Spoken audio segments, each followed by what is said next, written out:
Hey, Tuntun, have you heard any good podcasts lately? No, you haven't? Because you're a dog? What's that? You can't talk because you're a dog? Well, I've listened to a good podcast recently. It's called Down Below the Reservoir, and it ties in perfectly to this episode. It's totally about Lovecraftian-esque horror. It was written by a guy named Tugwell, and it's ably performed by a bunch of great people. It sounds awesome, it's super creepy, and if you like horror, you're gonna love it. But you're a dog, so you don't know any different. Anyway, check out that podcast, Down Below the Reservoir. Bye! And welcome!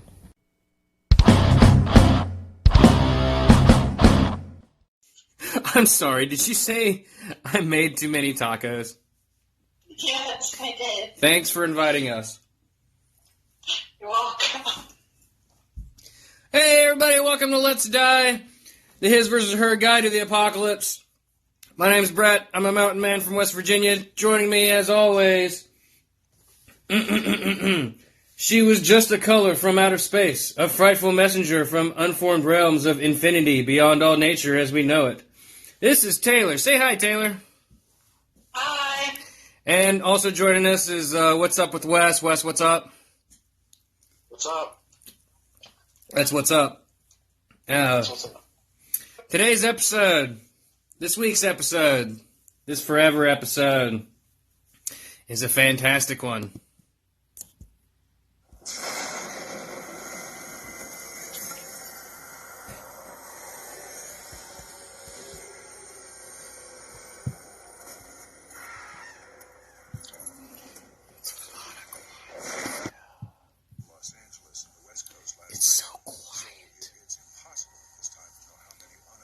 It's frustrating when your best laid plans don't work. For any reason, you are one of us who...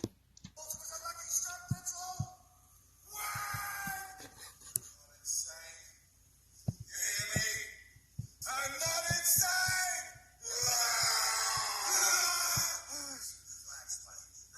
You're awake now. This is not a Sonic Cage story. This is not reality. Not reality. Not reality. This is reality.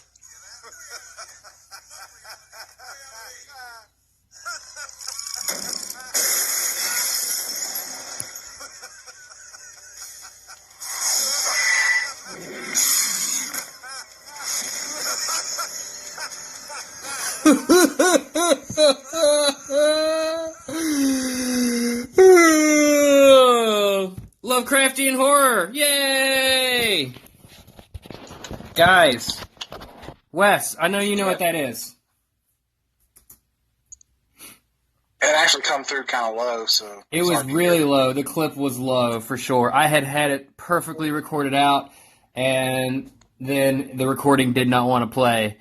So, don't even get me started on it. It was a little low, but what we just heard was the end of one of my favorite movies, In the Mouth of Madness, which is a movie not based on any one particular Lovecraft story, but kind of based on him in general.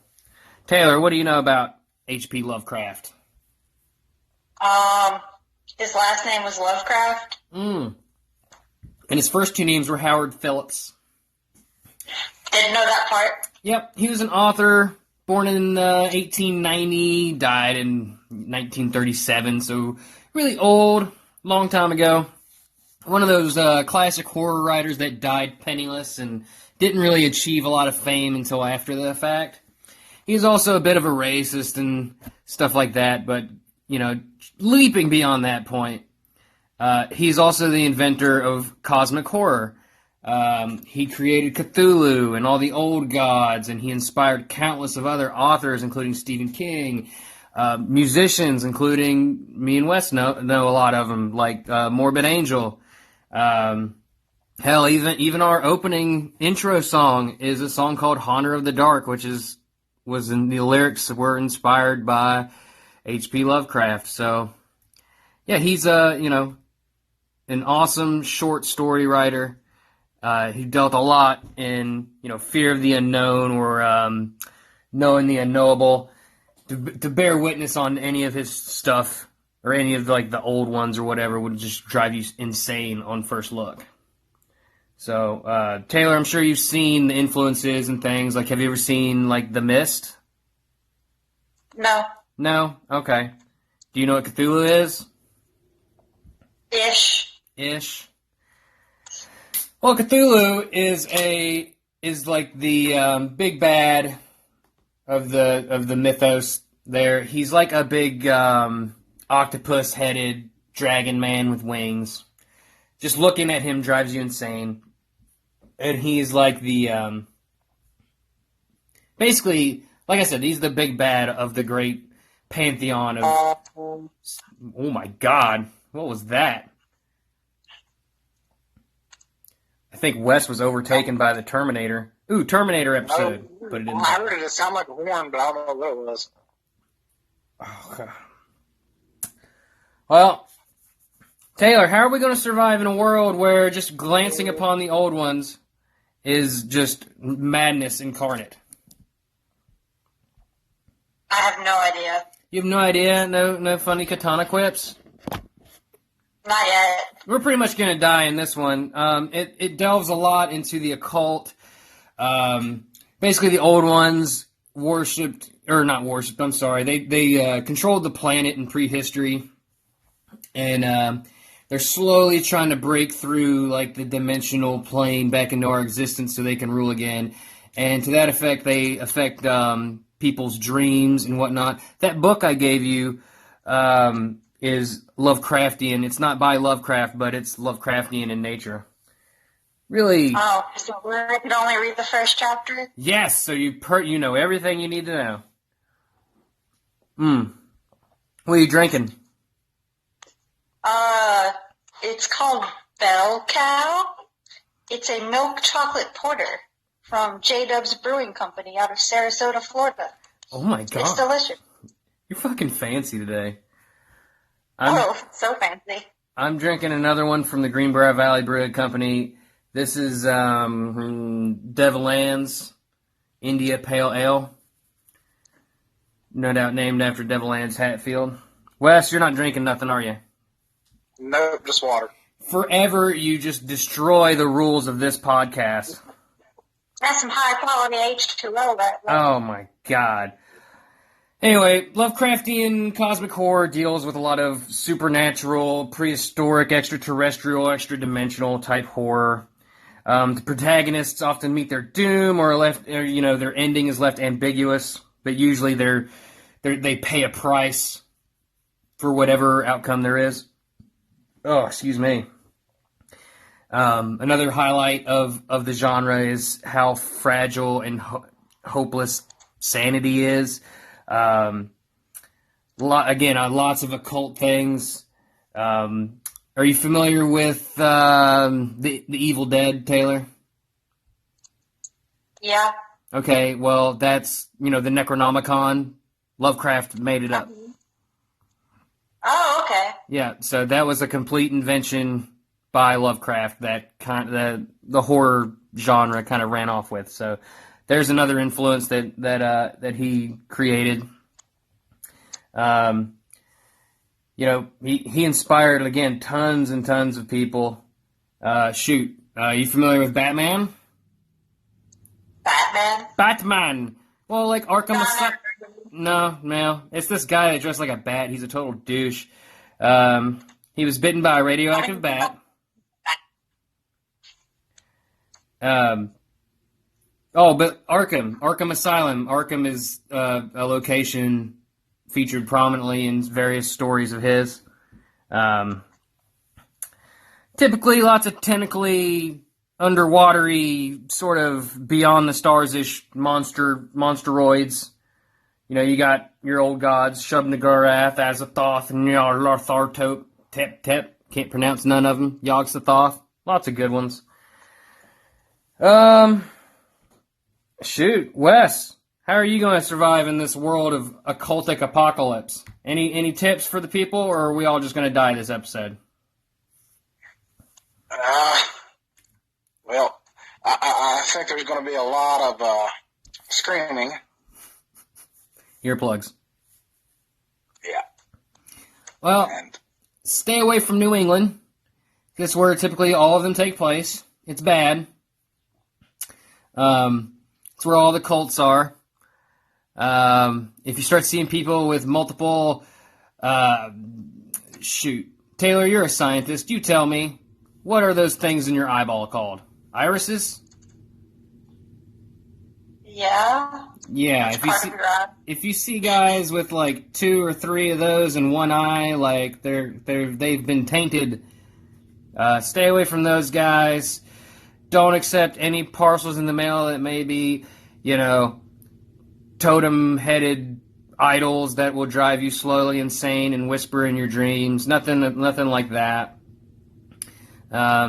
Basically, if you encounter any of the lower sort of monsters from that pantheon, you want to definitely not look at it too long. You want to run away.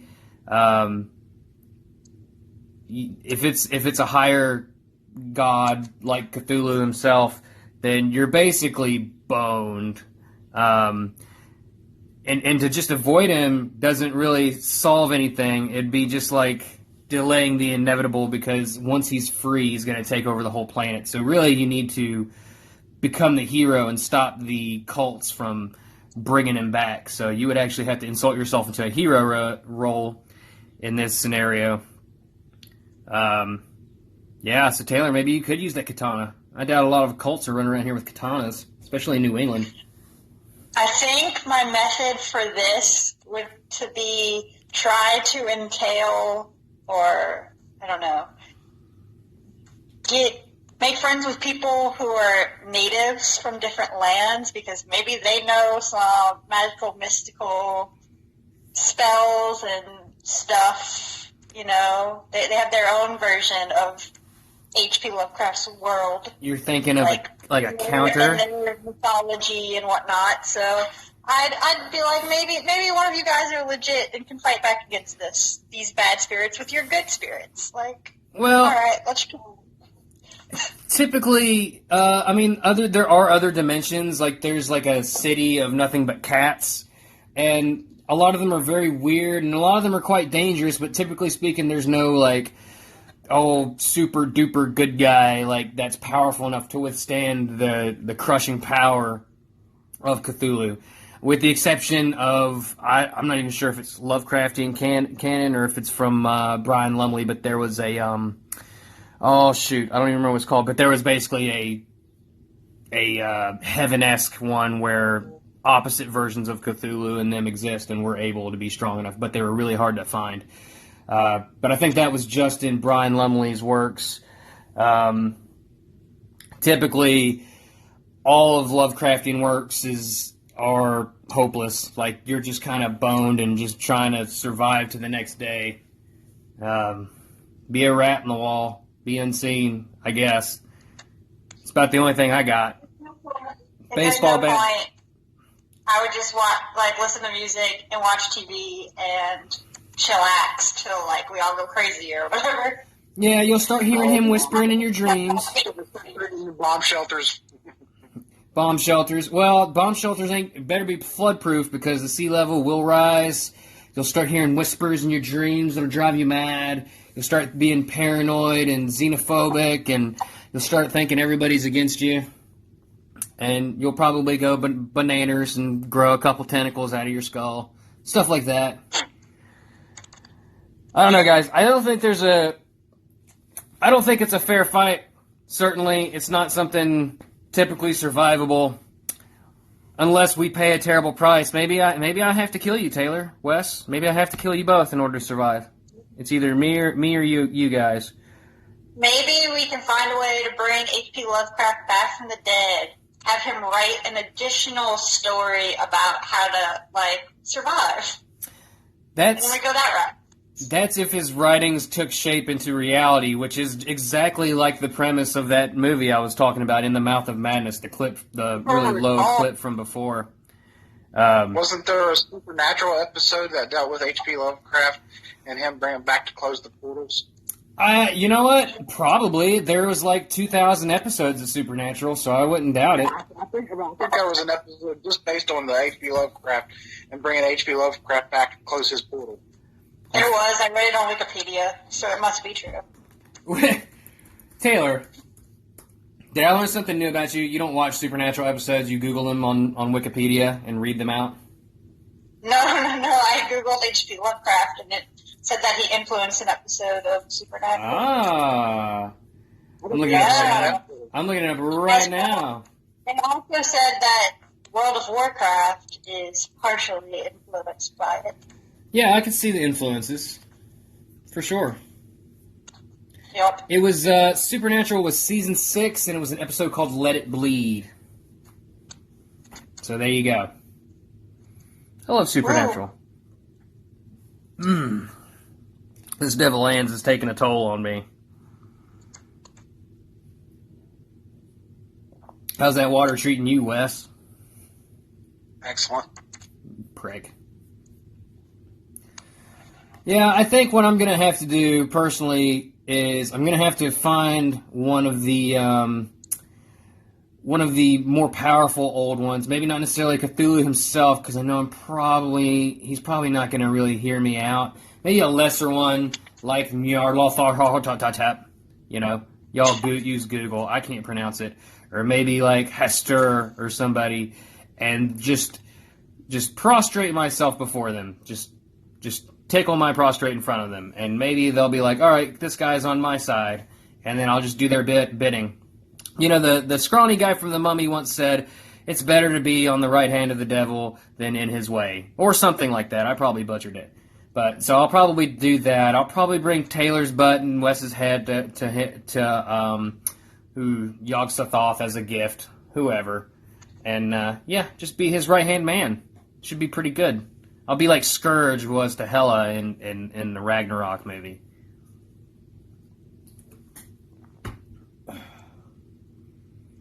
No. So going from one evil to another evil, I don't see any. Yeah, I'm just going to be evil myself. Why not?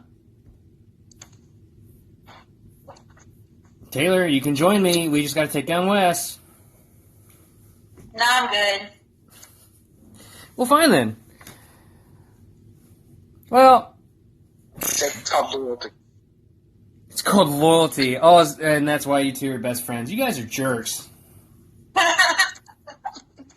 going to outlaw katanas and jeeps when I'm, ruler of the planet. What kind of monster are you? What's that? So what kind of monster are you? I'm a prick. That's what I am. Anywho, I think that's going to just about do it for this episode. For more on H.P. Lovecraft, it's called Google. Look it up. We had no breaks today because we're not sponsored by anybody, and we never will be. But if we are, please send us free shit. We would love it. We're on the social medias. We're on Twitter at LetsDiePod. We're on Gmail at LetsDiePod@gmail. There's a Facebook thing. Also, search the name of this podcast. You'll find it. Check out In the Mouth of Madness. It's got Sam Neill in it. He's awesome. It was made by John Carpenter. Some stories to look at if you're really interested in getting into H.P. Lovecraft would be Haunter of the Dark, Whispers in Darkness, Rats in the Wall. Some non-H.P. Lovecraft stories that were inspired by him was Titus Crow, which is a series by Brian Lumley, which Taylor read in a stunning one chapter of. Stephen King's The Mist, we've been over that. I think at the end of this episode I'm going to put the entirety of the song Haunter of the Dark by Of Cruel Design, which is our intro that I kind of cut up. What do you think, Wes? You're familiar with that song? Sounds good. Sounds good. I should say that's me singing, and that's my old band. That's the only reason why we use it and the music from it for this podcast, because I gave myself permission to use our music in it. So, there you go. This has been a terrible episode of Let's Die, but, if we're gonna die, we might as well let's die together. Say bye, Taylor. Bye. I'm gonna go eat some more tacos now. Oh, no, stay on the line. Don't you dare hang up. But everybody else, turn this podcast off because it's over. Bye!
I can see the darkest moments becoming light.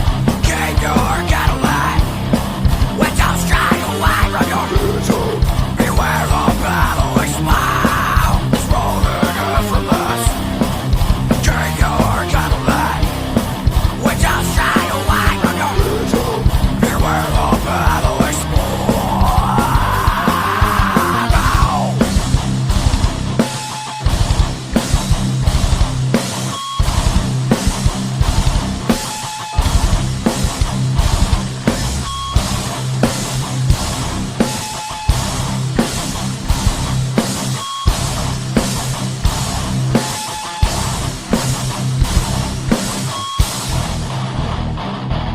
It's rolling in from the start and bright unconscious trappers all recon. Gateway to the unknown, reason without a doubt to think that the night's too young and the candles burn too low in the sky. Lights flickering, there's death from around the bed. This must be my end home. I can see the tower from a fire already. I can hear all the screams that occur every night. I can feel the fear growing in my eyes. I can see the darkest noise becoming light.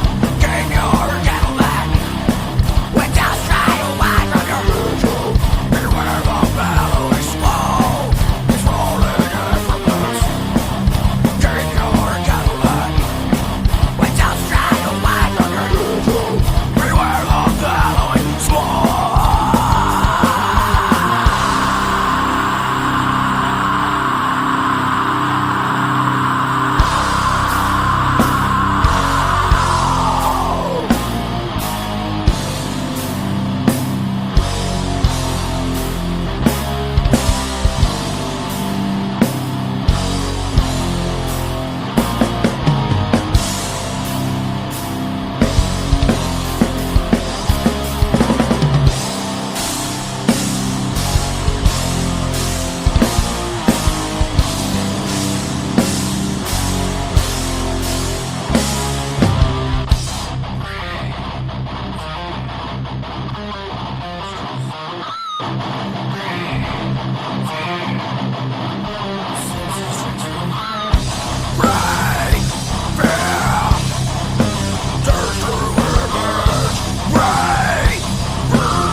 Oh, fuck, I forgot the frickin' intro music.